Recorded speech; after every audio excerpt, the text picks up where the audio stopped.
Today on BladeHQ.com, we are taking a look at the Spyderco Breeden Rescue knife. Very cool blade from Spyderco, designed by Jason Breeden. So it's got some pretty cool features. I'm going to go over them with you and tell you to buy it at BladeHQ.com. So first of all, the overall length on this blade is 7.8 inches. Blade length is 3.3 inches, made from VG10 steel. It is made, as you can see there, in Seki City, Japan. Show you that. It's a hollow grind on this one. You can see that sheep's foot blade, so you can get it right up against the skin if you're cutting off a seat belt, or if you're cutting off, I don't know, somebody's pants, if they have a broken leg or whatever. This is going to be a great tool for that. Now you can see this back swedge right here, kind of a funky swedge. The reason that's there is just to reduce weight on this knife. It is a little bit heavy, 4.5 ounces. But they really wanted to get that reinforced tip in there. And you can see, check out how thick that tip is. In fact, let's pull the calipers out real quick. Zero them in. There they are. Right there on the spine, right by the tip, is 0.1 inches. And then right at the tip of the knife on this back side is 0.05. So fairly thick right in this area. So if you did have to get in and do some prying, it would obviously be knife abuse, but that is a pretty thick piece of steel that they've maintained there. So, and you can see that swedge. So pretty cool design on this one. Spidey hole, you can see that thumb ramp there, as well as that finger choil right on bottom, so you can choke up. Good jimping. It's got a Walker LinerLock in it, with nice jimping on the lock, so it's easy for one-handed opening and closing. Show you it in hand. A couple different grip spots in this one. You can kind of go for a lower grip like so, or choke up a little bit. Either spot is pretty comfortable. In my hand, this section is a little bit wide. Let me just measure that real quick for you. 1.2 inches.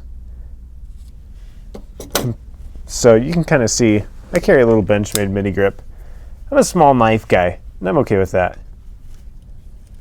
But you can see them on top of each other there. You've got almost, I don't know, looks almost like a ½ inch of extra space on the Breeden. So a little bit beefier in the handle, which I know some guys love big knives. They love thick, and this is definitely thick. So you can see when it closes, that's kind of what you get. Thicker knife in pocket, in hand. By the way, the pocket clip on it is 4-way reversible, so you can carry it however you like. And here's a pocket shot for you.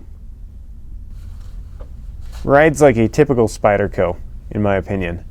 Just a little bit sticking out. These, I forget the name of these clips. I always think of spiders, figure 8 clips, or I don't know. Write it in the comments. Remind me what that is. But cool blades. I enjoy mine. I've got that on my Delica, and I enjoy it. So that is removable, reversible, all that. So you can see the lanyard hole right there. Nice and generous. Paracord's going to go through there very nicely, very easily. Let's check the blade play on it. This is straight out of box. Just checking it front to back. Nothing. Side to side, nothing. Rock solid lockup on it. Let me show you in comparison to a tactical clothespin right there. Bam. And what else do we want to know? Let's take a measurement really quickly of handle thickness here. 0.49 inches, so just under ½ inch on the thickness. So pretty cool blade. Someone requested this one on YouTube, and I figured I've got time to show it to you guys. As well, I wanted to try this real quick. This is a Richard Kell bevel gauge tool. And Richard was kind enough to actually get on our YouTube channel and comment. And I said, hey, Richard, why don't you show us how to use this tool? So he did. And I've been using it wrong for ages. In fact, you're supposed to get your knife just at a right angle within the center of one of these. And then you put it against the edge grind right in there, Chances of me getting this right at this point are probably pretty slim. This is the first time I've actually tried. But I'm going to bet it's probably around, right around 20, I think, ish. Anyway, you can go check out his video on that. Just search Richard Kell bevel gauge tool. I'm going to say this is right around 20 degrees, but check me on it. If any of you own this tool and this knife, check my work while I'm in my infancy of learning how to use this tool. I've been using it for like 4 months now, but never actually knew 100% how to use it. So, fun little tool, exciting little piece. By the way, if you are a first responder using this knife, a lot of those guys wear gloves, so I'm curious to see how it works with gloves on. These ones don't fit me just perfect. A little bit hard in the lock to close it. Opening, just fine. Closing, actually not that bad. If you kind of get your thumb up in right there, works just nicely. So definitely going to work well with gloves.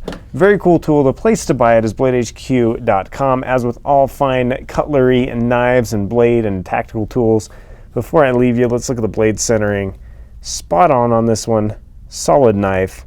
Place to buy it is bladehq.com. It is currently, as of June 2013, $114.00 on bladehq.com. So, oh, by the way, G10 scales on here.